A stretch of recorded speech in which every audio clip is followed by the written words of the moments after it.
আজকে সকালে ঘুম থেকে উঠে খুবই একটা ইন্টারেস্টিং নাস্তা করলাম। এটা হচ্ছে গরুর ফ্যাপসা কলিজা দিয়ে ভুনা খিচুড়ি। আর আমার কাছে ভুনা খিচুড়ি খেতে অনেক বেশি ভালো লাগে। তো আজকে ঘুম থেকে উঠেই দেখি যে আমার আপু রান্না করেছে, আর আমার আপুর হাতের এই খিচুড়িটা অনেক বেশি মজা হয়।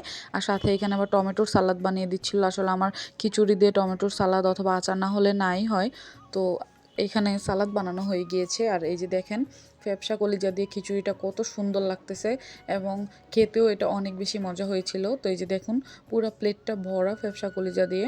আপনারা তো সবসময় গরুর মাংস দিয়ে এভাবে ভুনা খিচুড়ি খেয়ে থাকেন, এভাবে ফ্যাপসা কলিজা দিয়েও কিন্তু খিচুড়ি খেয়ে দেখবেন, এটা অনেক বেশি মজা হয়েছিল, একদম মাখো মাখো হয়েছিল। তো এই যে এখানে আমি প্রথমে একটু সালাদ দিয়ে মেখে খেয়েছিলাম। আর ফ্যাপসাগুলো অনেক ভালোভাবে কুক হয়েছে, যার জন্য মুখে দেওয়ার সাথে সাথেই মেল্ট হয়ে যাচ্ছিল। আর আমার এইভাবে সালাদ দিয়ে ভালোভাবে মেখে খেতে অনেক বেশি মজা লাগে। আপনারা কে কীরকম ফ্যাপসা কলিজা দিয়ে খিচুড়ি খেয়েছেন, ভুনা খিচুড়ি, অবশ্যই কমেন্ট করে জানাবেন। আর খিচুড়িটা আমার কাছে মনে হচ্ছিল যে একটু ঝাল কম হয়েছে, যার জন্য আমি একটু বেশিই ঝাল খাই। আর যার জন্য আমি এখানে মরিচটাকে ভালোভাবে মেল্ট করে নিয়েছিলাম খিচুড়ির সাথে। তো তারপর আর কি আম্মুকে বলতেছিলাম যে বাসায় কি বোম্বাই মরিচ নেই। তারপরে তাদের মনে হয়েছে যে দেখেন এখানে লাল সবুজ বোম্বাই মরিচ দিয়েছে। তো আমি আর কি লালটা খাওয়ার মানে সাহস পাইনি, এটা এত বেশি ঝাল হবে, তাই এটাকে আগের থেকে প্লেটে রেখে দিয়েছি আর নেইনি, আর সবুজটা দিয়ে খাওয়া শুরু করেছি। আসলে এই বোম্বাই মরিচ দিয়ে কিন্তু খিচুড়ি রান্না করলে অনেক বেশি মজা হয়। আর বোম্বাই মরিচের মানে গন্ধটাও অনেক বেশি ভালো লাগে খিচুড়ির সাথে খেতে। আর এই যে দেখেন আমি কতটুক করে নিয়ে নিয়ে খাচ্ছি। আমার বাসার আম্মু তারা সবাই বলতেছিল যে আমি নাকি ডাকাত হয়ে গেছি যে এত বেশি ঝাল খাই। তো তারপরে আবার পুরা মরিচটাই আমি খেয়ে ফেলেছি। তো তারপরে আর কি মরিচ খাওয়া শেষ হয়ে গিয়েছে, তারপরে আর আমি লালটা নেই, কারণ সবুজটাই অনেক বেশি ঝাল লেগেছে। তো এইভাবে আর কি আমার সকালের নাস্তাটা কমপ্লিট করলাম। 2000 years later.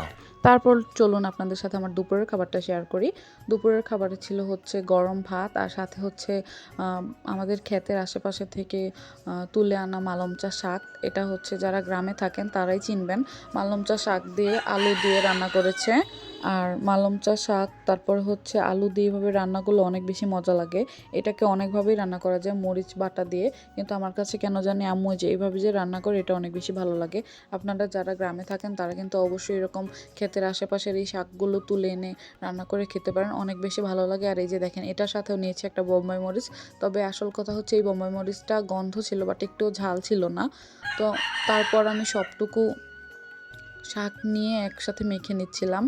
আর আমার কাছে এরকম শাক দিয়ে বেশি বেশি করে মেখে খেতে ভালো লাগে। আমি কোনো তরকারি অল্প নিতে পারি না, অনেক তরকারি লাগে আমার ভাত খেতে। তো এই যে শাক দিয়ে অলমোস্ট খাওয়া আমি শেষ করে ফেলেছি। আপনারা কে কে আমার মতো এরকম শাক পছন্দ করেন এটাও কিন্তু অবশ্যই কমেন্ট করে জানাবেন। আর আপনারা কে কে আমার ভিডিও দেখেন এটাও কিন্তু কমেন্ট করে জানাবেন গাইস, কারণ আমার ভিডিওতে কমেন্ট করলে আমি ভিডিও বানাতে অনেক বেশি ভালো লাগে। তো তারপরে নিয়েছি হচ্ছে আমাদের নিজের গাছের উস্তা ভাজি। আর এটা গাইস এত তিতা যা বলার বাহিরে। তো আমি এখানে অল্পই নিয়েছি, তাও 2 লুকমা হয়েছে, তাড়াতাড়ি করে আর কি শেষ করে ফেলেছি। এটা খাওয়ার পর আমার পুরো মুখ তিতা হয়ে গিয়েছিল। নিজেদের গাছের উস্তা, তাও এত বেশি তিতা যা বলার বাহিরে। তো তারপর আর একটু ভাত বেঁচে গিয়েছিল, আর তখন নিয়েছি হচ্ছে শসার তরকারি। শসার দিয়ে চিংড়ি মাছ দিয়ে তরকারি রান্না করেছে। আর আমার কাছে এরকম শসা, জালি কুমড়া, লাউ এগুলোর তরকারি খেতে অনেক বেশি ভালো লাগে। এগুলো খেলে ভিতরটা অনেক বেশি ঠান্ডা লাগে। তো ওই যে চিংড়ি মাছ দিয়ে প্রথম বাইটটা নিয়ে নিলাম। আর আমার কাছে এরকম শসার তরকারি চিংড়ি মাছ, ইলিশ মাছ দিয়ে রান্না করলে বেশি ভালো লাগে। তো ওই দিন মনে হয় ইলিশ মাছ ছিল না, যার জন্য আর কি চিংড়ি মাছ দিয়ে রান্না করেছে। তো তারপরে যে শসাগুলোকে এক এক করে মেল্ট করে খাচ্ছিলাম। তো আমার খাওয়ার ভিডিও আপনাদের কাছে কেমন লাগে অবশ্যই কিন্তু কমেন্ট করে জানাবেন। আর ভিডিওটা ভালো লাগলে অবশ্যই চ্যানেলটা সাবস্ক্রাইব করে দিয়ে পাশে থাকবেন। তো এই ছিল আজকের খাবারের ভিডিও। আল্লাহ হাফেজ।